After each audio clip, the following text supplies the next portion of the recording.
pour commencer, je voulais vous dire que j'étais ravie d'être là, alors même si c'est à distance, mais ravie d'être parmi vous tous pour ouvrir cette première semaine de l'égalité des chances en entreprise, co-organisée avec le MEDEF et la FMD. Donc vraiment, je suis ravie que cette semaine commune puisse voir le jour. C'est un vrai plaisir, un vrai bonheur, parce que vous êtes à peu près 1000 à être inscrits. En tous les cas, j'ai des chiffres de vendredi. Plus de 110 à cette table ronde vendredi. Donc, on est vraiment content de tous vous retrouver, de vous retrouver en nombre pour parler de ce sujet qui nous tient tant à cœur, l'égalité des chances.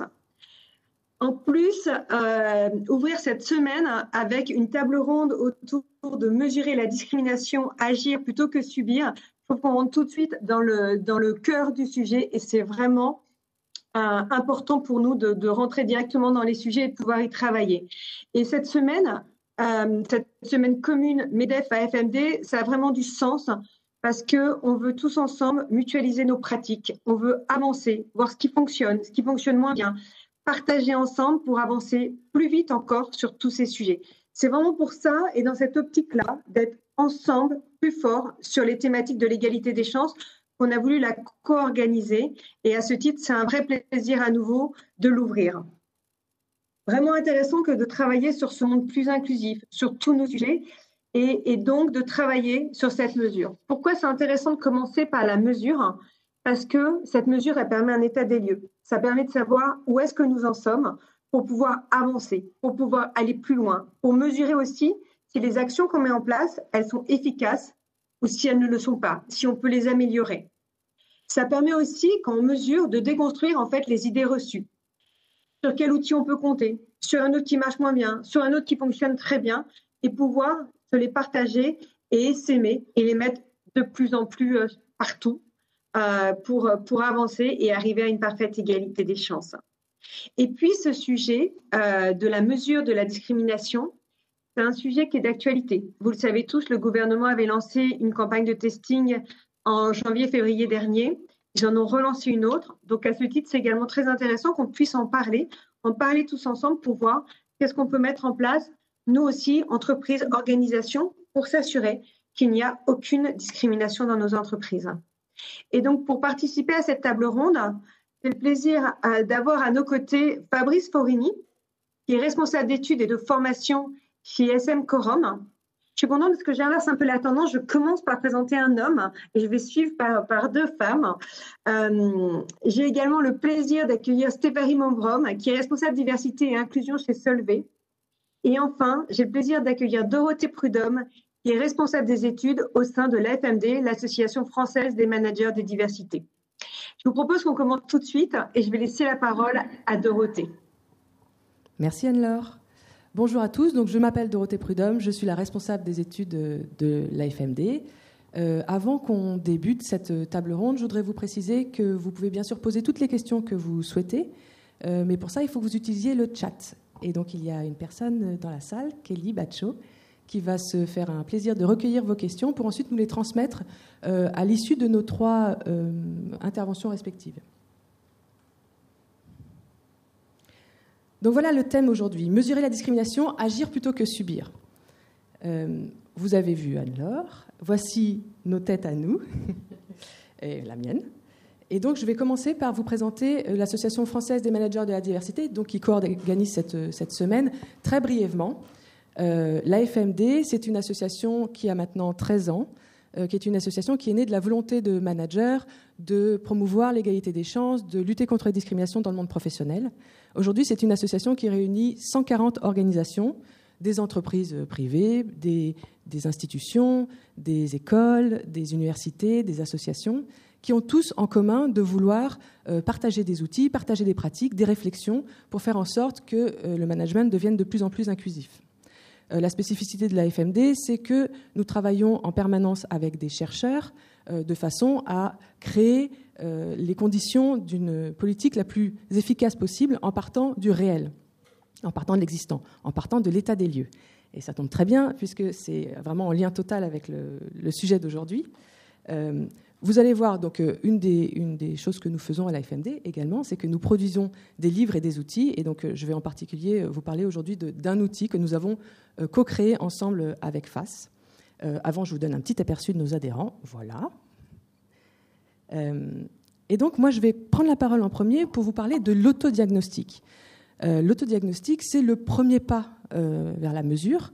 C'est ce qu'on peut faire chez soi, entre collègues, dans son entreprise, avant peut-être d'entreprendre des démarches un peu plus importantes, peut-être un peu plus coûteuses en temps, en énergie, en ressources.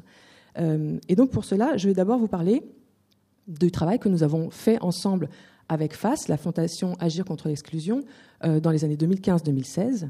Nous avons organisé ensemble un groupe de travail qui avait pour objectif d'étudier la question de la discrimination liée à l'origine. Au départ, voilà, on voulait cerner cette notion d'origine et on voulait savoir comment est-ce que les entreprises pouvaient s'en emparer. Et la première chose qui est ressortie de ce groupe de travail, c'est la question de la mesure. L'idée très répandue qu'on ne pouvait pas mesurer des choses autour de l'origine. C'était un critère qui ne se laissait pas capturer par une évaluation, et notamment avec cette idée qu'on ne peut pas faire de statistiques ethniques. Et en fait, c'est une idée qui est fausse. Il y a des choses qu'il est possible de faire dans un contrôle très strict, de conditions qui ont été développées notamment par le Défenseur des droits et la CNIL dans un ouvrage dont on vous donnera les références. Donc il est possible de faire des choses, mais ce n'est pas forcément facile. Nous, ce qu'on a choisi de faire, c'est de travailler, là, dans le cadre de ce groupe de travail, sur la question de l'origine, qui est vraiment une notion qui est polysémique. Comme vous le savez sans doute, l'origine est un critère de discrimination qui est puni par la loi, mais il y a 7 autres critères qui sont en lien plus ou moins direct avec la question de l'origine.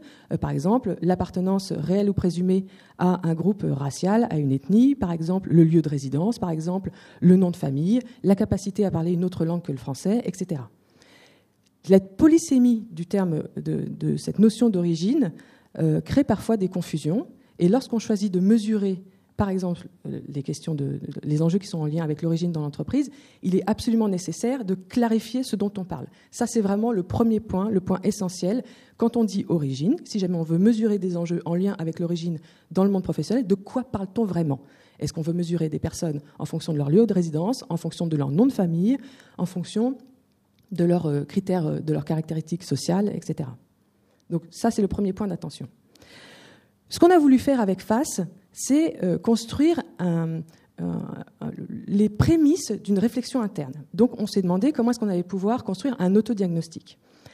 Cet autodiagnostic, nous l'avons imaginé en 2 phases. Une première phase d'auto-questionnement, donc c'est-à-dire vraiment, on construit un groupe de travail au sein de son entreprise, on réunit une petite, demi-douzaine de personnes ou jusqu'à 10 personnes pour se demander où on en est sur la question des discriminations liées à l'origine dans son entreprise. Et la deuxième phase, c'est une phase d'entretien avec un certain nombre de personnes, des personnes qu'on appelle des personnes ressources, donc par exemple des personnes RH, des managers, par exemple la médecine du travail, qui ont ces entretiens pour objectif d'approfondir la réflexion et d'aller voir certains processus spécifiques. Donc ma présentation va consister à vous montrer ce qu'on peut faire au cours de ces 2 phases. Donc la première phase, c'est la phase d'auto-questionnement. Pourquoi conduire cet auto-questionnement ? D'abord parce qu'on a envie d'explorer cette thématique, donc c'est vraiment engager une réflexion. Ensuite, pour identifier les axes de vigilance et de progrès, parfois aussi ce qui marche, parce que parfois il y a des choses qui marchent dont on n'a pas conscience. Et enfin, de vérifier s'il est nécessaire d'approfondir ce diagnostic, peut-être par le biais d'un testing auto-sollicité ou autre chose. Le but du jeu, c'est d'avoir un questionnement collectif et donc de croiser des points de vue de personnes dans des positions hiérarchiques, par exemple, différentes, qui appartiennent à différents services et qui permettent d'enrichir un peu ces perceptions, les expériences et donc le diagnostic, cet autodiagnostic qu'on construit ensemble. Alors, il y a en gros 4 étapes dans cet auto-questionnement. La première étape, c'est appréhender la problématique dans son entreprise, c'est-à-dire d'abord faire le point sur la manière dont la question de l'origine réelle ou présumée est prise en compte dans l'entreprise. Est-ce qu'il y a des effets spécifiques ? Est-ce qu'il y a des non-dits ? Est-ce qu'il y a des difficultés ? Mais aussi mettre en avant toutes ces difficultés pour après envisager une solution. Donc on peut se poser dans le cadre de ce groupe de travail, donc je ne l'ai pas dit, mais ce groupe de travail, il peut se réunir par exemple de façon mensuelle pendant 3 ou 4 mois. Et donc on peut se poser dans le cadre de ce groupe de travail des questions comme justement quels sont les termes qu'on va utiliser pour parler des enjeux de l'origine dans notre entreprise. De quoi est-ce qu'on veut vraiment parler? Qu'est-ce qui nous importe vraiment? Quels sont les domaines qui sont concernés? Est-ce qu'on veut parler de l'origine, mais dans le cadre du recrutement, au moment de l'intégration, dans l'évolution professionnelle? Tout ça en même temps. La deuxième étape, c'est évaluer la diversité liée à l'origine dans son entreprise, c'est-à-dire repérer des situations de surreprésentation, de sous-représentation ou d'absence de certains groupes en lien avec le critère de l'origine. Est-ce que dans tel service, il n'y a que des personnes d'une nationalité donnée? Est-ce que dans tel processus, il n'y a pas du tout de personnes qui ont certaines caractéristiques sociales? Et donc pour cela, on peut se poser des questions comme est-ce qu'il y a, selon vous, des personnes qui sont susceptibles d'être discriminées au sein de l'entreprise? Le but du jeu, c'est d'identifier, à comprendre quelles sont les situations. Donc, bien sûr, d'abord, identifier ces situations différentielles, si jamais on se rend compte qu'il y a des secteurs dans lesquels certains types de personnes sont complètement absentes ou au contraire omniprésentes. Expliquer ensuite ces situations différentielles pour essayer de trouver des solutions. Après, il s'agit d'identifier les situations qui sont signalées en interne, parce qu'en fait, il y a déjà des outils, il y a déjà des recours qui existent, il y a déjà des moyens, comme par exemple les cellules d'écoute. Donc, on peut recenser des situations, recenser des informations qui sont signalées par différents canaux, peut-être par les RH, peut-être par l'intranet, peut-être par la cellule d'écoute. Et donc, dans le cadre de ce groupe de travail, on peut se poser des questions sur quelles sont les situations de discrimination qui ont été remontées. Et enfin, la quatrième étape, c'est prévenir ou corriger les situations discriminatoires. Donc, en fonction de ce qu'on a identifié comme difficulté au cours des étapes précédentes, on peut identifier et analyser des actions qui sont déjà menées sur le critère d'origine et voir quels sont leurs effets. Est-ce qu'on trouve qu'elles sont plutôt efficaces ou est-ce qu'au contraire, il faudrait pouvoir les améliorer et dans ce cas-là, de quelle façon? Donc, on voit bien que c'est un questionnement qui a lieu au sein d'un groupe de travail, donc je disais entre 6 et 10 personnes, avec des professions différentes, qui bien sûr ne créent pas un état des lieux certain, c'est pas du tout une démarche scientifique. Pour autant, ça donne un petit aperçu de ce qui se passe dans l'entreprise et ça entame une réflexion. Pour aller un peu plus loin, il est possible de passer à la phase d'entretien. Là, il s'agit pour le coup de sortir de ce groupe de travail. Les membres du groupe de travail vont voir d'autres personnes dans l'entreprise pour les interroger et leur demander, à leur avis, quels sont les enjeux en lien avec le critère de l'origine dans l'entreprise. Alors, qui on va voir? On peut aller voir toutes sortes de personnes. On peut aller voir les recruteurs, on peut aller voir les gestionnaires de carrière, on peut aller voir des représentants du personnel, on peut aller voir les médecins du travail, etc. Il y a une catégorie de personnes qu'il ne faut pas oublier, mais qu'il faut traiter d'une façon très particulière. Ce sont les personnes qui sont susceptibles d'être eux-mêmes victimes de discrimination en raison de leur origine réelle ou présumée dans l'entreprise. Ces personnes-là, bien sûr, leur témoignage vous intéresse. Évidemment, on a envie de savoir ce qu'ils vivent, ce qu'ils perçoivent de la discrimination à l'origine dans l'entreprise. Mais cet entretien ne peut avoir lieu que sur la base du volontariat. Vous pouvez, par exemple, mettre des affiches dans votre entreprise en disant « Si jamais vous avez envie de parler de ce sujet-là, n'hésitez pas à contacter tel numéro ». Pourquoi faire? Le but du jeu, c'est de comprendre les phénomènes en lien avec la discrimination au motif de l'origine réelle ou supposée, qui est à l'œuvre tout au long de la carrière des salariés et dans différents secteurs de l'entreprise, dans différents services, à différents niveaux hiérarchiques, etc. Donc, amplifier la connaissance qu'on a du phénomène au sein de l'entreprise. Et alors, comment on fait ça? On peut leur poser plein de questions. À chaque fois, je vous ai mis seulement quelques exemples de questions, mais bien sûr, dans le guide, vous trouverez de façon extrêmement exhaustive toutes les questions qu'on peut poser. Et donc, par exemple, on peut demander quels sont, selon vous, les enjeux qui sont liés aux critères de l'origine dans le cadre de votre activité professionnelle au sein de l'organisation, donc par exemple au sein de votre propre équipe. Quelles sont les difficultés que vous rencontrez, par exemple, en tant que manager? Est-ce que vous avez déjà eu des idées de solutions à y apporter? Parfois, il y a des solutions locales qui sont très astucieuses et qui valent la peine d'être étendues à l'ensemble de l'entreprise. Donc, il est bon de les connaître. Et pour ça, il faut interroger les personnes. Et ensuite, qu'est-ce qu'on fait? Donc, comme je disais, cet autodiagnostic, il donne une tendance, il donne une température, il donne une idée de la problématique de la discrimination liée à l'origine dans votre entreprise. Nous, ce qu'on suggère, donc FAS et la FMD, nous vous suggérons de rédiger un rapport à partir de cet autodiagnostic et de le restituer en interne, c'est-à-dire de faire en sorte que les personnes qui ont répondu à vos questions connaissent le résultat de cet autodiagnostic. Et nous, ce qu'on suggère, c'est de structurer ce rapport selon d'abord les différents domaines qui sont abordés, donc par exemple le recrutement, l'intégration, la gestion de carrière, vie quotidienne, communication, etc., tous les domaines qui vous sembleront pertinents, et puis de classer à chaque fois en 3 catégories les éléments qui ont été obtenus, les points forts, c'est-à-dire les choses qui marchent, les politiques qui ont été mises en œuvre qui ont des résultats suffisants, les axes d'amélioration, c'est-à-dire des choses qui ont déjà été testées, mais bon, les résultats finalement ne sont pas à la hauteur de nos espérances. Et enfin, les actions à engager, les domaines dans lesquels il n'y a pas encore de choses qui sont conduites. Et on sent qu'il y a un manque, on sent qu'il y a un problème, une difficulté sur ce sujet. Et donc, il serait bon d'imaginer une solution. À l'issue de la rédaction de ce rapport et de cette restitution, peut-être que dans votre entreprise, vous aurez le sentiment qu'il faut aller un peu plus loin. Peut-être que vous aurez envie de conduire des actions plus profondes. Alors, je vous montre donc de nouveau l'image de ce guide que nous avons créé avec FAS. Ce qu'il faut savoir, c'est que la version papier est épuisée parce qu'il est formidable. Et donc, nous sommes actuellement en train de le rééditer et nous avons mis à jour toute la partie juridique, nous avons mis à jour tous les exemples, etc. Donc, il arrivera au mois de janvier dans une version toute neuve, mais dès à présent, vous pouvez télécharger sur notre site internet gratuitement ce guide.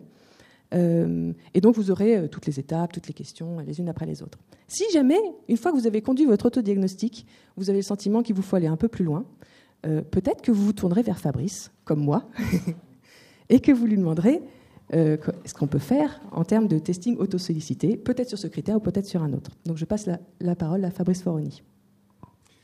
Merci bien Dorothée. Merci à la FMD et au MEDEF donc, de m'avoir proposé d'intervenir aujourd'hui.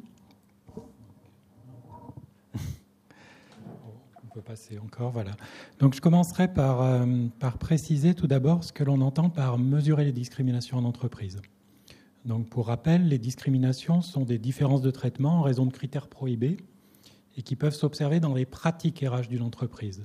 Donc, le terme pratique est essentiel et notamment dans ces mesures que je vais vous présenter et qui ont déjà été appliquées dans de nombreuses entreprises. Ça va viser à observer des pratiques, observer des choix, essayer de retrouver à partir des données disponibles ou à partir de données qu'on va construire, comme par exemple dans un testing, essayer d'observer les pratiques, des mises en situation au prisme de la non-discrimination et donc en vérifiant si ces pratiques donnent lieu ou pas à des écarts injustifiés en raison du sexe, de l'origine, du handicap, du lieu de résidence, de l'âge, de l'orientation sexuelle, pour citer les critères les plus souvent pris en compte. Donc ces mesures consistent à effectuer des exercices de comparaison statistique parmi les candidatures reçues par une entreprise, par exemple, ou bien parmi les salariés en analysant leurs évolutions de carrière. Et donc, on peut, par exemple, comparer les trajectoires des hommes et des femmes, des personnes évoquant ou non une origine extra-européenne, de celles mentionnant ou non une RQTH. Il faut bien sûr contrôler les facteurs qui pourraient justifier d'éventuels écarts, niveau d'études, expérience professionnelle, ancienneté. Et donc, ces exercices de comparaison statistique sont au cœur des 2 types d'approches que je vais vous présenter. D'une part, les testings, qui consistent donc à évaluer des pratiques de recrutement en envoyant des candidatures fictives, et d'autre part, à partir de bases de données RH, par exemple, analyser un fichier de candidature ou analyser un fichier de gestion de carrière. Donc, habituellement, les testings sont réalisés à l'insu des entreprises, mais un autre usage consiste à ce que l'entreprise elle-même demande un testing pour évaluer ses propres pratiques de recrutement. Donc, la démarche a été initiée par le groupe Casino en 2005 et depuis, une quinzaine d'autres entreprises se sont engagés dans la même voie en demandant soit des testings ponctuels pour faire un état des lieux, soit des testings répétés régulièrement pour évaluer les actions mises en œuvre, pour tester d'autres critères, d'autres métiers, etc. Donc plusieurs conditions sont nécessaires pour réaliser un testing en entreprise. Déjà, il faut que les volumes de recrutement de cette entreprise soient très importants afin de pouvoir réaliser de nombreux tests et disposer au final de résultats statistiquement significatifs. Il faut que les services RH aussi ne soient pas trop centralisés et que la sélection des candidatures soit au contraire, elle implique au contraire de nombreux recruteurs de manière à pouvoir tester chacun d'eux de manière ponctuelle et inopinée, car des tests trop fréquents auprès d'une même personne pourraient éveiller leurs soupçons. Donc Stéphanie Montbrun, tout à l'heure, vous parlera du testing réalisé avec le groupe Solvay. qui ne répondait pas exactement à ces critères de faisabilité et qui constitue d'ailleurs l'opération la plus complexe qu'on ait eu à réaliser, mais qui a été très intéressante, elle vous en parlera. Mais surtout, le fait de travailler en concertation avec Solvay, comme avec les entreprises qui sollicitent un testing, permet de disposer en amont de toutes les infos nécessaires pour préparer au mieux l'opération et faire en sorte que les tests ne soient pas détectés, mais aussi que les résultats, au final, soient bien compris et acceptés par les personnes concernées, managers et services RH. Et cet enjeu de non-détection, d'ailleurs, est partagé par les entreprises qui veillent généralement à ne pas communiquer à l'interne sur un testing tant qu'il n'est pas terminé. On aurait pu passer, voilà. Non, mais c'est bon, ça va, voilà. Concernant justement la réalisation d'un testing, l'opération consiste à proposer sur un même emploi différentes candidatures fictives, équivalentes au niveau professionnel, et qui ne diffèrent qu'en raison d'un ou plusieurs critères prohibés. Ça peut être le sexe, l'origine, la mention d'un handicap, le lieu de résidence. Et puis on vérifie ensuite, après avoir envoyé ces candidatures, si elles obtiennent des réponses similaires de la part des recruteurs qui peuvent les refuser d'emblée, les présélectionner ou éventuellement les convier en entretien. Bon, on arrête généralement les tests à cette prise en compte des réponses obtenues sans poursuivre jusqu'aux entretiens proposés, qu'on veille d'ailleurs à décliner pour éviter de faire perdre du temps aux recruteurs. À noter que l'on ne conclut jamais sur la base d'un seul test. En effet, les recruteurs n'ont pas toujours la possibilité d'examiner toutes les candidatures et ils peuvent dans certains cas n'examiner que les premières qu'ils ont reçues. Donc il peut y avoir un effet dû au rang d'envoi des candidatures tests qu'on leur a proposées. En outre, les CV sur un même emploi, les CV tests, ne sont pas totalement identiques. On a introduit quelques petites variations pour les différencier qui restent en principe légères mais qui dans certains cas pourraient orienter de manière justifiée le choix des recruteurs.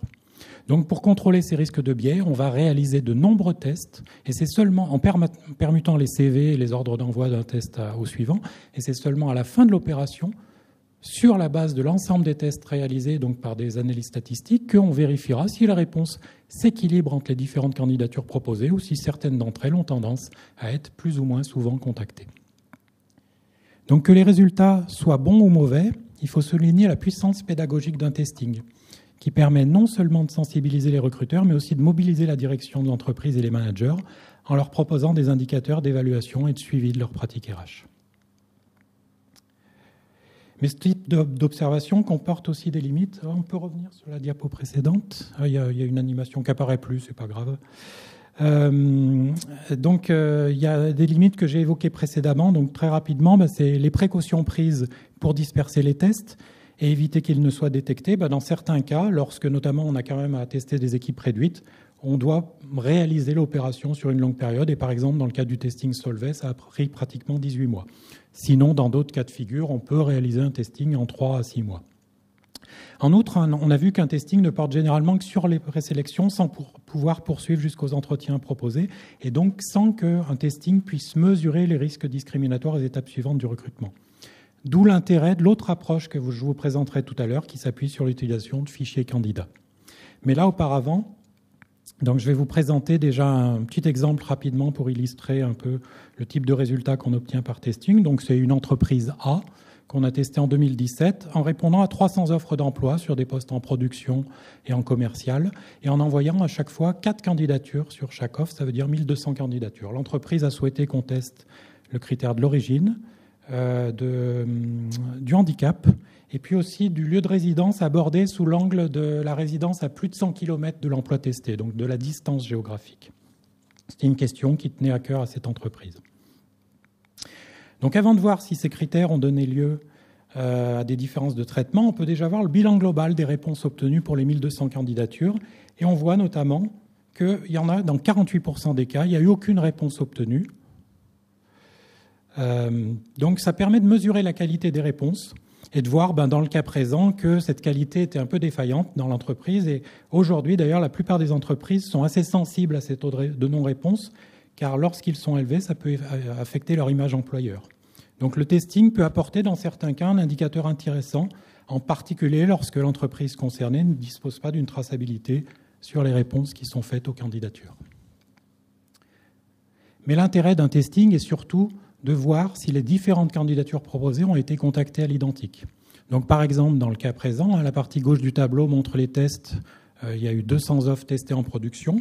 donc les résultats obtenus sur les offres en production, et où on voit que, par exemple, la candidature mentionnant une RQTH dans son CV a été contactée sensiblement dans les mêmes proportions que la candidature dite de référence, qui n'évoquait aucun des 3 critères évoqués par ailleurs par les autres candidatures. 49% d'un côté, 43% de l'autre. Vu les effectifs concernés, ce n'était pas statistiquement significatif cet écart. En revanche, la candidature évoquant une origine extra-européenne était bien moins souvent contactée, 38%, et encore moins souvent celle indiquant une adresse lointaine au poste, alors qu'on est juste au stade de la présélection, de s'informer sur la qualité des candidatures. Là, d'emblée, quelqu'un qui habite à plus d'1 heure du poste n'est même pas contacté. Mais un testing, ça passe forcément pour objectif de repérer des dysfonctionnements. On l'a vu là avec la candidature RQTH, mais on le voit encore mieux avec les offres en commercial, où dans cette entreprise, sur ces postes-là, par contre, les mêmes critères testés ne donnent aucun écart significatif, et les 4 candidatures ont été traitées à peu près de la même manière. Donc ça, c'est des informations intéressantes qui, après, bien sûr, pour chaque testing, sont prolongées. On intègre d'autres variables, on essaye d'affiner les analyses de manière à produire au final une cartographie assez fine des risques discriminatoires dans l'entreprise. Et donc, ça permet au final de sensibiliser à partir de ces résultats les équipes RH de manière pédagogique et en évitant vraiment toute posture accusatoire. Donc, je vais vous présenter maintenant un deuxième type d'approche qui consiste à utiliser les données RH d'une entreprise. Donc là, vu le manque de temps, je vais me contenter de voir un peu l'approche à partir d'un fichier candidat, c'est-à-dire de rester dans la même logique d'analyser des recrutements, comme c'était le cas avec les testings.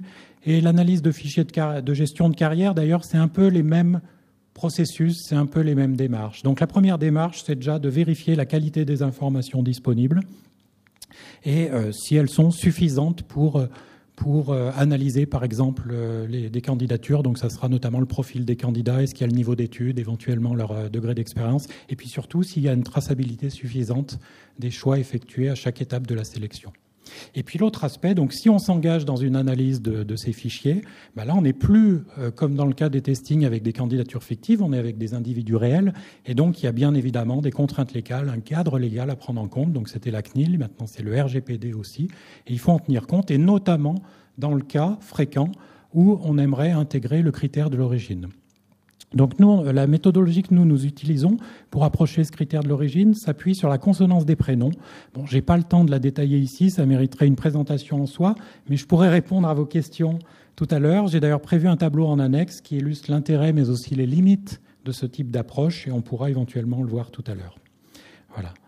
Donc, mais les fichiers RH des entreprises peuvent également permettre d'aborder les critères du sexe, bien évidemment, de l'âge, du handicap, du lieu de résidence ou encore de la situation familiale dans certains cas. Et donc, la prise en compte de ces critères conduit, dans un premier temps, à comparer la composition de la population. Donc, par exemple, composition des candidats, et on va voir, je vous donnerai un exemple juste après, les niveaux d'études, sur quels emplois ils postulent éventuellement. Donc ça permettra, dans certains cas, de repérer des comportements d'autocensure. Et puis après, de calculer, de comparer des probabilités. On va distinguer nos groupes en fonction du sexe, de l'origine, etc. Et puis on va voir, toutes choses égales par ailleurs, on verra ce principe-là tout à l'heure, autant que possible, de voir qui est retenu à chaque étape du recrutement à compétences égales. Voilà. Donc on va voir justement dans les 3 diapos suivantes quelques exemples de résultats obtenus à partir d'une analyse menée sur une entreprise B en 2018, donc qui avait reçu 33 000 candidatures. Et donc dans le premier tableau, elles sont réparties en fonction de leur sexe. Donc on regarde tout simplement comment se compose cette population. Là, j'ai pris juste quelques variables, sexe, âge, niveau d'études. Il y en a beaucoup d'autres qu'on avait analysées. Déjà, voir simplement quel est l'état de cette population en distinguant les hommes d'un côté et les femmes de l'autre. Donc, on voit par exemple dans le cas présent que les femmes sont plus souvent, les candidatures féminines ont plus souvent moins de 30 ans et qu'après, elles se concentrent un petit peu plus dans les niveaux Bac+2 à Bac+5. Si on va dans le deuxième tableau, où là, ces mêmes 33 000 candidatures ont été répartis selon que leur prénom a une consonance européenne ou extra-européenne, on voit qu'il y a très peu d'écart. Et ça aussi, c'est intéressant, parce que contrairement à une idée reçue, on suppose souvent que les candidatures extra-européennes ont des niveaux d'études moindres. Or, ici, dans cette entreprise où on avait vraiment une bonne information sur les niveaux d'études, on voit que qu'on soit d'une candidature évoquant une origine européenne ou extra-européenne, on a rigoureusement la même répartition en termes de niveau d'études. Il y a juste une légère variation en termes de sexe qu'on voit souvent, c'est-à-dire les candidatures extra-européennes sont plus souvent de sexe masculin. Et enfin, dernier type de clivage qu'on a pu faire, toujours ces mêmes 33 000 candidatures, on a regardé celles qui mentionnaient ou non une ERQTH. Donc là, on se retrouve avec des effectifs beaucoup plus faibles. 841 candidatures ont mentionné, ont coché bénéficier d'une ERQTH. Et là, on voit par contre qu'il y a des écarts importants qui sont connus malheureusement souvent, et on voit qu'il y a des niveaux d'études souvent moindres, âge plus élevé, population plus souvent féminine. Et bien évidemment, dans une étape suivante, si on veut analyser l'issue de ces candidatures, il faudra en prendre en compte ces différences, les contrôler. Et donc c'est ce qu'on va voir dans un autre tableau que je vous présenterai après. Il faudra contrôler avec certaines mesures d'analyse statistique pour procéder, toutes choses égales par ailleurs. Donc on va voir déjà dans un premier temps cette entreprise B. Donc dans la diapo suivante, on a pu analyser 2 étapes de son process de recrutement. Dans un premier temps, il y avait les 17 000 candidatures reçues, donc là c'est sur les offres en support. Elles passent par le filtre de l'équipe RH, donc c'est l'étape de préqualification, au terme de laquelle l'équipe RH envoie à peu près 20% des candidatures au manager opérationnel concerné par le poste. Et donc la deuxième étape qu'on peut analyser, c'est l'avis du manager, le filtre qu'il va éventuellement effectuer et au terme duquel il convoquera en entretien 640 candidatures, je crois que ça fait à peu près 18%, un entretien. Et donc on va analyser ces 2 phases de choix qui se sont opérées et voir à compétences égales si les candidatures ont été contactées de la même manière. Donc après, on n'a pas pu aller plus loin parce que la traçabilité dans l'outil était défaillante, mais c'était déjà pas mal qu'on ait ces 2 étapes-là de manière assez fine. Donc on va aborder dans un dernier temps quelques résultats sur l'analyse de ces 2 étapes. Donc vous avez le tableau, j'avais fait une petite animation pour qu'il y ait juste la première colonne qui vous apparaisse, parce que c'est un peu violent d'un coup à tout avoir, mais c'est pas grave. Donc c'est une analyse par régression logistique. Alors le terme lui-même de régression logistique est un petit peu violent, ça peut être un peu rebutant, mais en fait les résultats d'une régression logistique sont assez faciles à comprendre finalement. Ce qu'il faut se dire, c'est que c'est une analyse qui intègre les variables déjà qu'on veut voir en termes de critères discriminatoires, mais aussi toutes les autres variables qui pourraient justifier des écarts et que j'ai listées au bas du tableau. Sur la candidature, par exemple son niveau d'études, le type d'établissement de formation, le secteur du précédent employeur, on aurait bien aimé avoir la durée d'expérience d'ailleurs. Et puis aussi sur le poste proposé, les caractéristiques, sur la diffusion de l'offre, etc. Et donc, toutes choses égales par ailleurs, on peut voir, par exemple, dans la partie haute de ce tableau, sur le critère du sexe et de l'origine évoquée qu'on a combiné ensemble. Si on dit que, par exemple, on prend l'homme évoquant une origine européenne comme candidature, on va dire, de référence, on lui affecte une probabilité égale à 1 d'être transmise par la RH au manager, et ben on voit que cette probabilité que la candidature soit retenue à cette première étape, elle est beaucoup plus faible sur les hommes comme les femmes évoquant une origine extra-européenne, elle est 1/3 plus faible. On a 0,67 ou 0,68. Si je vois bien, ou 0,58 même. Voilà. Par contre, sur le seul critère du sexe, c'est-à-dire entre hommes évoquant une origine européenne et femmes évoquant une origine européenne, là, il n'y a pas d'écart. C'est sensiblement la même probabilité. Elle est même un peu plus forte pour les femmes, mais ce n'est pas statistiquement significatif. Autre écart important, les candidatures mentionnant une ERQTH, toutes choses égales par ailleurs, d'emblée, dès cette première phase du recrutement, sont moins souvent retenues, sont moins souvent transmises au manager, avec une probabilité de 0,62.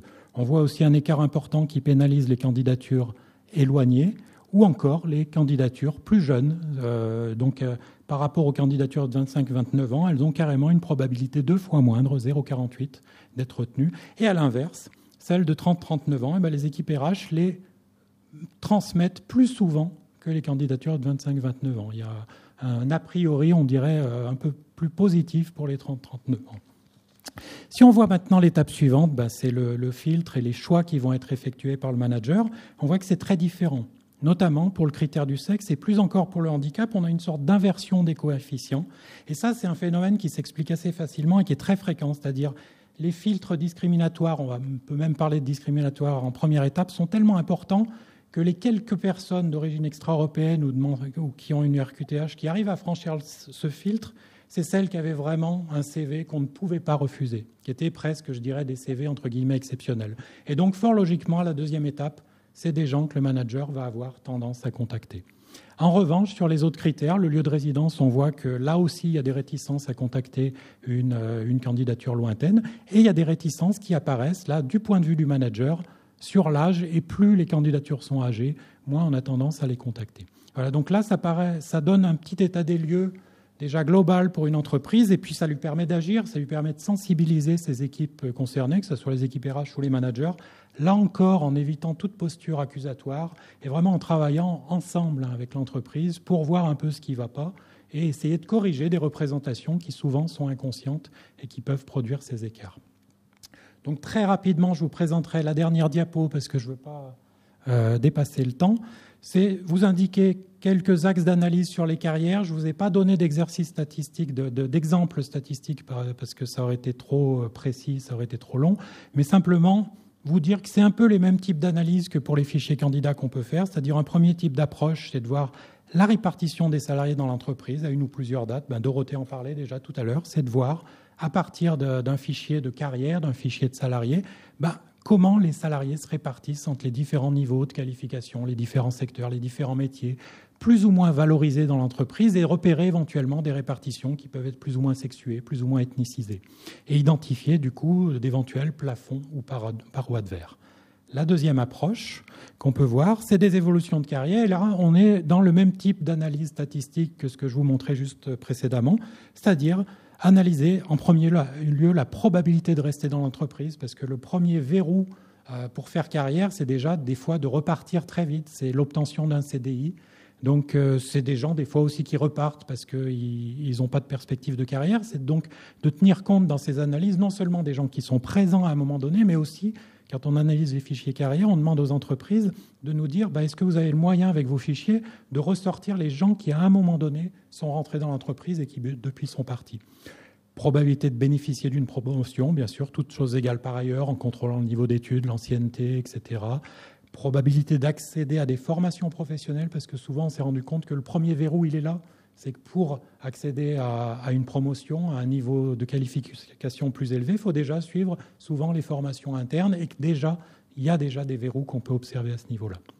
Et puis enfin, dernier point. Donc là, voilà, ça, c'est quelque chose où effectivement on peut identifier des verrous selon le ou les critères qu'on a pris en compte. Et puis enfin, dernier axe d'approche, que de plus en plus d'organismes d'employeurs nous demandent maintenant, c'est d'analyser les rémunérations et notamment les écarts salariaux éventuels.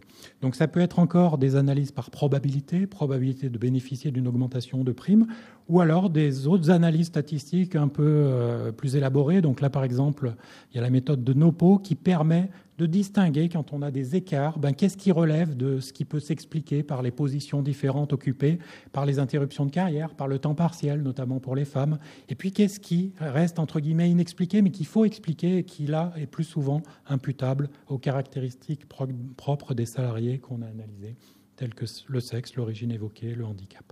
Voilà, je m'arrête là, et puis s'il y a d'autres questions, on y reviendra dans les échanges. Merci bien. Merci Fabrice. Je donne maintenant la parole à Stéphanie Montbrun. Ah mais il restait un tableau. Ah oui, c'est ton tableau oui, c'est de peut-être. Voilà. D'accord. Je laisse la parole à Stéphanie Montbrun qui va nous parler de son expérience concrète, réelle, chez Solvay. Concrète et réelle, oui, tout à fait. Mais bonjour à toutes et à tous. En tout cas, je suis ravie de pouvoir vous partager cette expérience aujourd'hui. Donc, merci pour l'invitation. Et donc, mon propos va porter un peu sur, effectivement, notre motivation. Pourquoi on est allé vers cette idée de testing sollicité et finalement, comment on a mené cette expérience, notre état d'esprit et puis les différentes étapes menées. Voilà. On est parti du principe que, effectivement, l'égalité des chances et le principe de non-discrimination, ce sont des socles fondamentaux dans une politique de diversité et d'inclusion qui s'applique à toutes et à tous, mais en particulier sur, je dirais, les personnes qui sont en charge du recrutement, ça résonne de façon encore plus spécifique, puisque eux, leur raison, je dirais, leur activité professionnelle principale, c'est de recruter et donc de faire des choix et donc de renoncer à certaines candidatures en ayant pour objectif, en principe, donc de recruter des personnes sur leurs compétences. Voilà. Donc, partant de ces principes posés, il est aussi, je dirais, ça fait partie des objectifs d'accompagner aussi les personnes en charge du recrutement pour qu'elles aillent de plus en plus dans une trajectoire de recruteurs, je dirais, inclusifs, et donc en cela de mettre en place tout un tas de formations comme des formations recrutées sans discriminer. Mais il nous semblait aussi important de pouvoir mesurer finalement dans quelle mesure leurs pratiques sont réellement faites, et du coup imaginer un outil de mesure pour s'assurer que soit ce soit bien réalisé ou bien qu'on ait des axes de progression. Et de là est venue l'idée de mettre en place ce testing sollicité. Ça nous est apparu comme étant un outil de réponse, finalement, pour mesurer, monitorer nos process de recrutement. Et donc, c'est de cette façon que l'on a décidé de mettre en place cette action. Donc on a effectivement sollicité, je dirais, un partenaire. Voilà, un partenaire, puisque c'est vraiment une action que l'on doit mener en collaboration réelle et sérieuse avec notre partenaire, puisqu'il faut, pour que les choses soient bien faites et justement faites, bien travailler en bonne coordination. On a posé comme premier principe de jouer la transparence. Donc Fabrice le disait tout à l'heure, c'est pas forcément ce que tout le monde choisit. En tout cas, ça a été notre choix. Ça a été de jouer la transparence avec l'équipe talent, en se disant que finalement, pour que la boucle soit vertueuse, à partir du moment où on disait on accompagne nos recruteurs pour être des recruteurs inclusifs et non discriminants, du coup, on va aussi leur expliquer que finalement on a tous ensemble intérêt à mettre en place des outils de mesure, et le testing est une solution qu'on leur apportait pour les aider à mieux comprendre leurs actions et donc agir de façon positive. Voilà. Donc on a mis en place un comité de pilotage avec la participation du responsable des relations sociales groupe, de la DRH groupe et de la responsable diversité et inclusion du groupe, également la responsable talent et moi-même, donc pour la France. Donc ce comité de pilotage était chargé, je dirais, de réfléchir un petit peu au périmètre, d'agir sur, je dirais, le cadrage de l'action, et puis de faire des étapes, des points intermédiaires tout au long du dispositif. Voilà. Donc une première réunion a été organisée avec ISM Quorum et avec Fabrice, une première réunion d'information menée auprès de l'équipe des recruteurs pour expliquer quelle était la démarche, sans citer le critère qui serait évalué, simplement le principe d'une démarche de testing pour bien comprendre la pédagogie surtout qui serait menée et les enjeux associés. Voilà. Donc, je pense que cette réunion, elle a été très précieuse pour appuyer et puis positionner notre sentiment qui n'était pas un jugement particulier sur tel ou tel recruteur, mais bien un objectif global de garantir, je dirais, garantir l'égalité des chances dans l'accès à l'emploi chez Solvay. Voilà. Donc on a mis en place cette réunion, et ensuite nous avons travaillé sur le périmètre de notre testing. Alors, je confirme les propos de Fabrice. Effectivement, comme il disait, il est nécessaire d'avoir en général beaucoup de volume d'offres, et puis l'enjeu est de ne pas mener une action, je dirais, de jugement vers tel ou tel recruteur. Et nous étions pour cela, l'exercice n'était pas facile à mettre en place puisque nous avons une toute petite équipe de recrutement, et en termes de volume d'offres, on n'avait pas non plus une volumétrie très importante.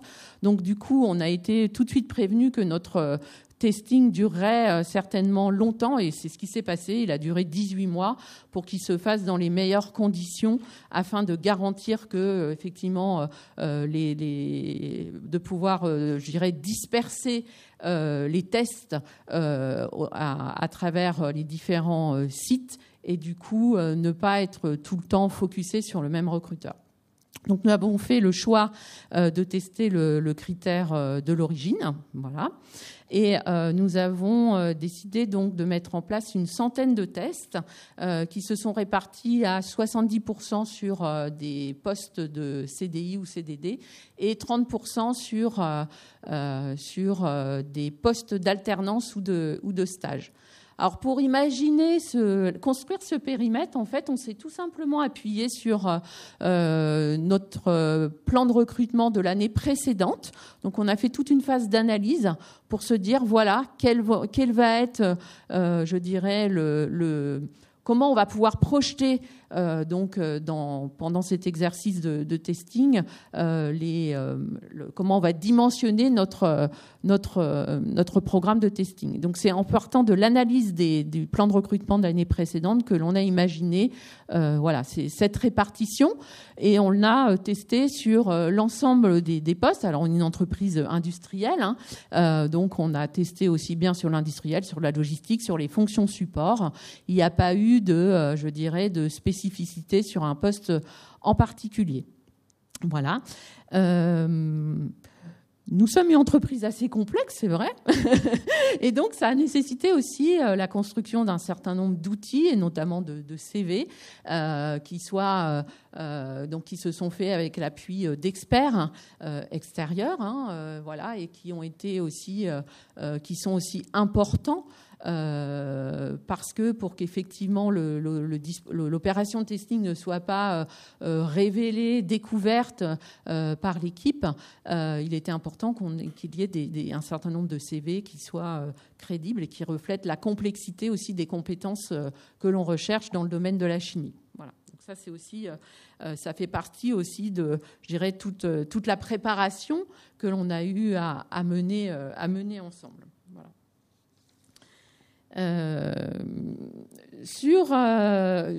On a aussi mis en place un bilan, on était dans la transparence, donc on a aussi décidé de mettre en place un bilan intermédiaire, donc avec le comité de pilotage qui a été présenté par Fabrice.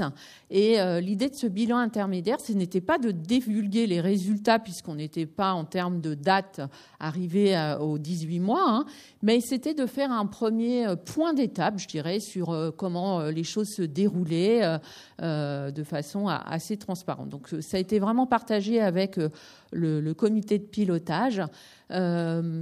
Il a révélé pas les résultats en termes de risque ou de biais, de risque discriminatoire, mais il a eu une première révélation, une première interrogation sur notre taux de réponse aux candidats, bien que notre outil Taleo effectivement permette un accusé de réception des candidatures, on n'était pas forcément, je dirais, hyper bon sur cet aspect-là.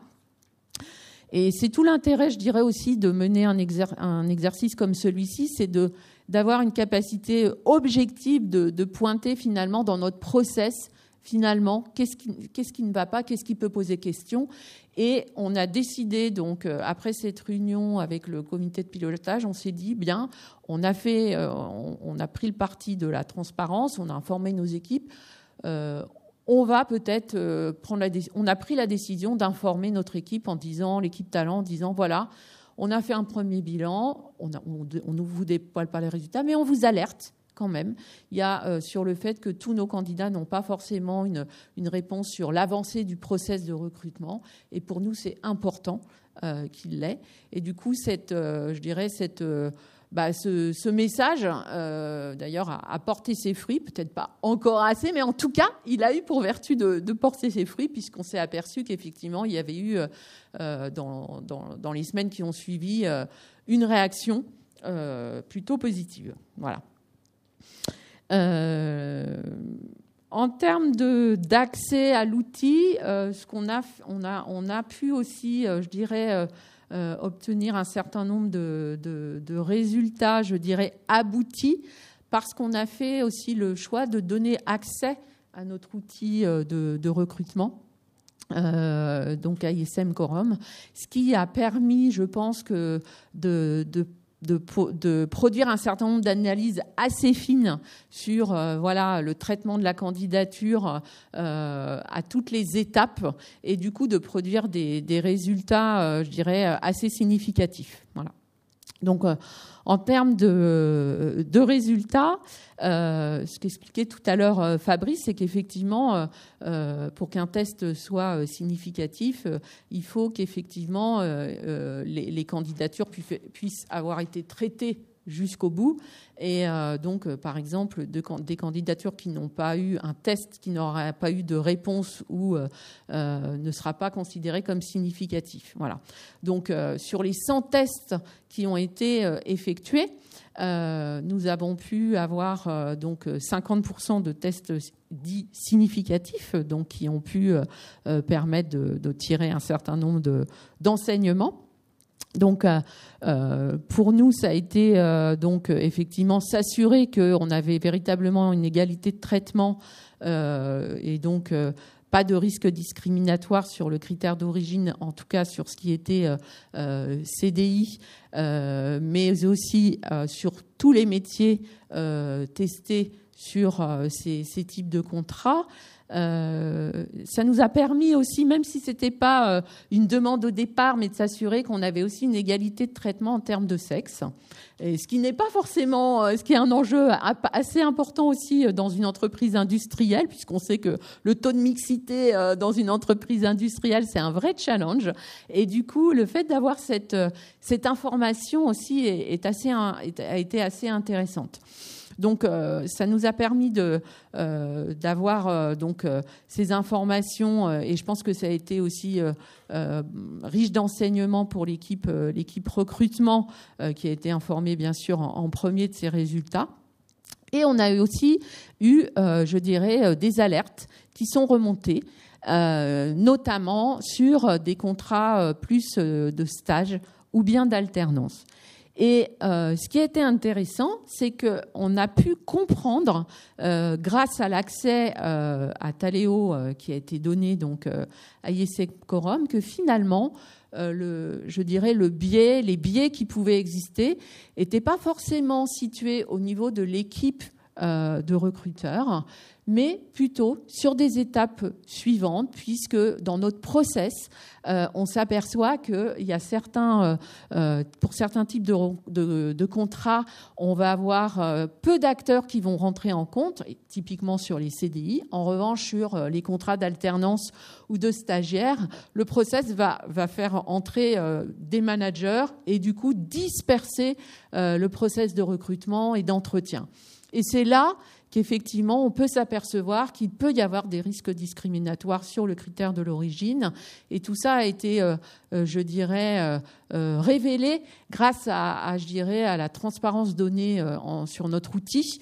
Et du coup, ça permet d'autant plus d'être pédagogique par la suite quand on partage les résultats.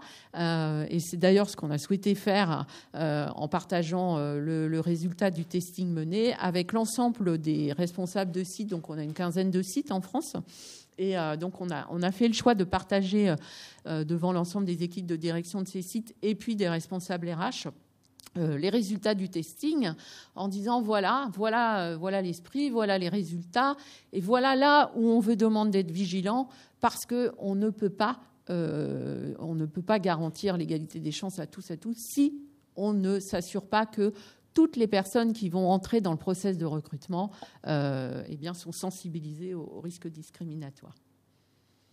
Voilà ce que je voulais vous partager. Merci beaucoup Stéphanie.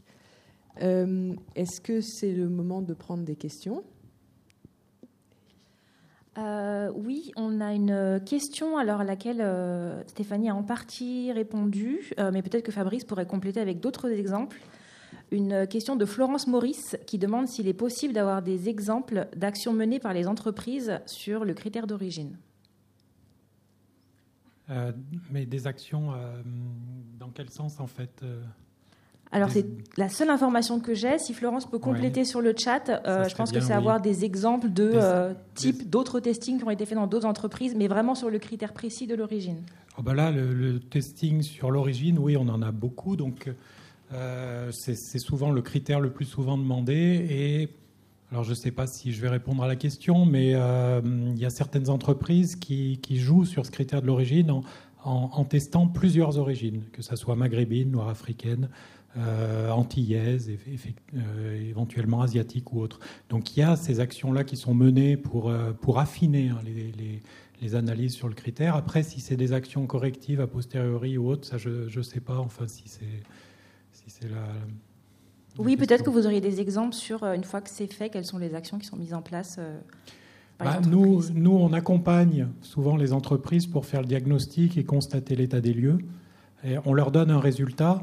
Après, la principale action qu'on va voir, c'est la diffusion qu'ils font de ces résultats à l'interne.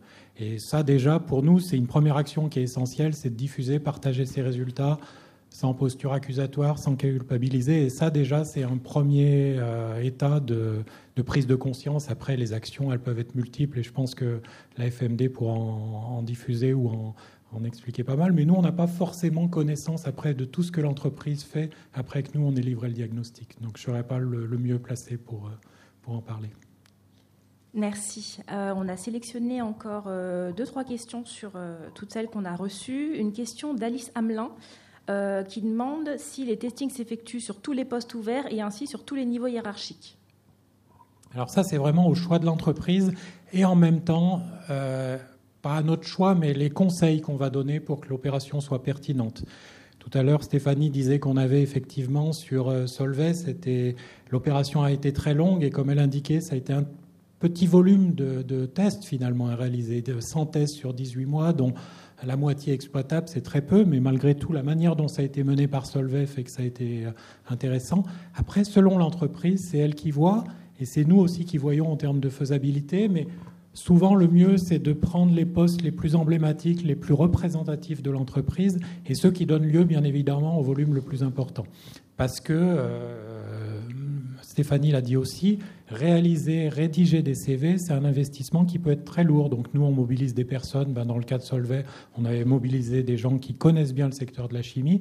Mais une autre entreprise demain, il faudra qu'on mobilise d'autres compétences. Et souvent, c'est très lourd. Donc rédiger une paire ou un trio ou un quatuor de CV sur un métier qu'on va tester une fois dans l'année, ça ne vaut pas la peine. Donc il y a souvent un enjeu de volume et de rentabilité, entre guillemets, des CV qu'on va produire. Géraldine Lardillon nous demande comment déterminer une origine européenne et une origine extra-européenne. Alors ça, c'est une très bonne question. Donc nous, on s'est vraiment heurté à ça pendant longtemps et en respectant le cadre légal, qui est que, effectivement, déjà, la première chose, c'est que les entreprises elles-mêmes ne peuvent pas et ne doivent pas elles-mêmes déterminer ses origines. Donc nous, ce qu'on a essayé de faire, toujours en échange avec la CNIL, c'est de prendre les indicateurs les plus proches de ce qu'on voulait observer. Et notamment, ce qu'on veut observer, il y a des débats encore actuellement sur est-ce qu'il ne vaudrait pas mieux interroger les gens. Donc là, il y a un débat très récemment qui est de proposer une enquête. Et la question est pas mal formulée parce que c'est effectivement comme ça qu'il faudrait poser, c'est demander à chacun comment vous pensez que les autres vous perçoivent. Mais elle est très compliquée à poser. Donc on a trouvé des vecteurs, des éléments qui peuvent indirectement suggérer une origine à d'autres personnes, et notamment la consonance des patronymes, bien évidemment, nous intéressait. Quand on a dialogué avec la CNIL, on s'est rendu compte que c'était impossible de prendre en compte ce critère-là. Par contre, la CNIL nous a donné son accord pour travailler sous certaines conditions sur la consonance des prénoms. Et donc, c'est évident, on a plein d'exemples en tête que telle personne qui porte un prénom plutôt à consonance européenne, par son patronyme ou par son phénotype, elle peut évoquer une origine extra-européenne. Mais malgré tout, la mesure est imparfaite, mais faute de mieux, c'est quand même celle qu'on a trouvée. Et finalement, elle donne des résultats intéressants. D'autant plus que quand on examine les autres méthodes, elles aussi ont leurs limites. Voilà.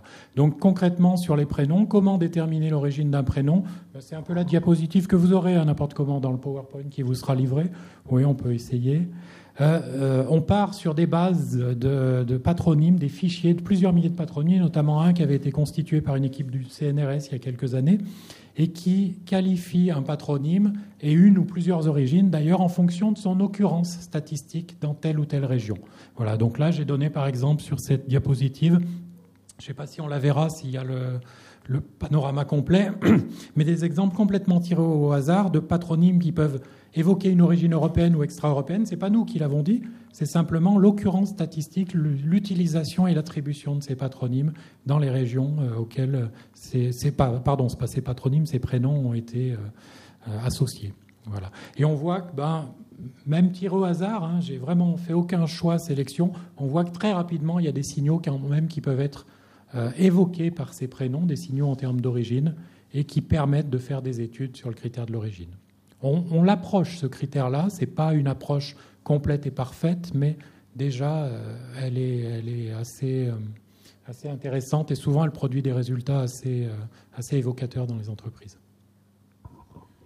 Une dernière question qu'on a sélectionnée, une question de Leila Taillard qui demande, en cas de discrimination avérée, est-ce qu'une entreprise peut être poursuivie en justice ? Oui, bien évidemment. Bien évidemment. Donc une personne qui a le sentiment d'être victime de discrimination dans son entreprise, alors c'est très intéressant parce que précisément nous organisons une table ronde vendredi prochain sur la question du racisme et la discrimination raciale en entreprise. Et une des questions qu'on se posera lors de cette table ronde, c'est précisément quels sont les recours possibles et qu'est-ce qui fonctionne, vers qui on peut se tourner, avec quelle efficacité. Donc je vais essayer quand même de ne pas déflorer complètement mon intervention de vendredi prochain. Vous serez là vendredi, donc vous l'aurez. Mais oui, bien évidemment, une personne qui a le sentiment d'être victime de discrimination a la possibilité soit de s'adresser en interne dans sa propre organisation, par exemple au service juridique, et d'expliquer sa situation pour chercher une solution en interne, mais également d'aller voir à l'extérieur, par exemple le Défenseur des droits, qui est un partenaire de l'AFMD sur de nombreux travaux que nous avons conduits sur les questions notamment de discrimination raciale. Le Défenseur des droits, il y a un site internet, vous pouvez tout à fait aller voir directement sur le site pour voir si votre situation est qualifiée juridiquement, c'est-à-dire si jamais effectivement, comme le rappelait Fabrice, votre situation relève d'une discrimination au sens légal. Il y a un certain nombre de critères, c'est pas si simple que ça. Et si jamais c'est le cas, effectivement, vous pouvez tout à fait porter plainte contre votre employeur. Merci Dorothée, Fabrice et Stéphanie. On a reçu beaucoup de questions. Donc pour ceux qui ont encore des questions auxquelles on n'a pas pu répondre, n'hésitez pas à renvoyer vos questions aux personnes organisatrices, alors soit à la FMD, soit du MEDEF. Et on prendra le temps d'y répondre par la suite. Et vous recevrez dans les prochains jours le replay du webinaire et la synthèse de la part des personnes organisatrices. Est-ce que Anne-Laure est encore avec nous ? Je suis toujours avec vous, je ne vous ai pas quitté. C'est génial. Anne-Laure, est-ce que je peux te laisser la parole pour un mot de conclusion ? Vraiment tous les trois, je vais me permettre de redonner votre nom parce qu'on a eu la question. Donc, dans les trois intervenants par ordre d'intervention, on a eu le plaisir d'écouter Dorothée Prudhomme. Dorothée est responsable des études à la FMD. Fabrice Foroni, qui est responsable d'études et de formation chez ISM Corum. Et Stéphanie Montbrom, qui est responsable diversité et inclusion chez Solvay. Je me permets tous les trois de redonner votre nom parce qu'on est à distance et qu'il y a eu la question sur vos noms. Je me permets de les donner, comme ça je réponds également à un point. Et vraiment, un immense merci parce que vous nous avez fait trois interventions extrêmement complémentaires, extrêmement riches, de l'autodiagnostic à la méthode du texting, et Stéphanie, l'application concrète en entreprise, avec les difficultés que ça peut revêtir, mais également comment on travaille sur tous ces sujets. Merci Fabrice, parce que j'ai appris la méthode de Nopo, je ne connaissais pas le nom, donc vraiment merci. Et puis je crois que cette intervention était extrêmement intéressante dans le cadre de l'ouverture de cette semaine, encore une fois co-organisée par le MEDEF et par l'AFMD, pour voir tout ce qu'on va pouvoir mettre en place. Et du coup, on vous donne rendez-vous à 13h30 parce que cette semaine, fait des rendez-vous le matin, l'après-midi. Donc, on vous donne rendez-vous cet après-midi. Le prochain rendez-vous, c'est un web atelier qu'on a organisé avec le Club du 21e siècle. Il aura lieu à 13h30. Donc, surtout, n'hésitez pas à nous retrouver à 13h30 pour écouter ce web atelier sur la place de l'inclusion dans les compétences managériales. Je vous souhaite à tous une très bonne fin de matinée et encore merci à nos 3 intervenants pour la qualité de vos échanges, de vos discours et de vos propos. Merci beaucoup.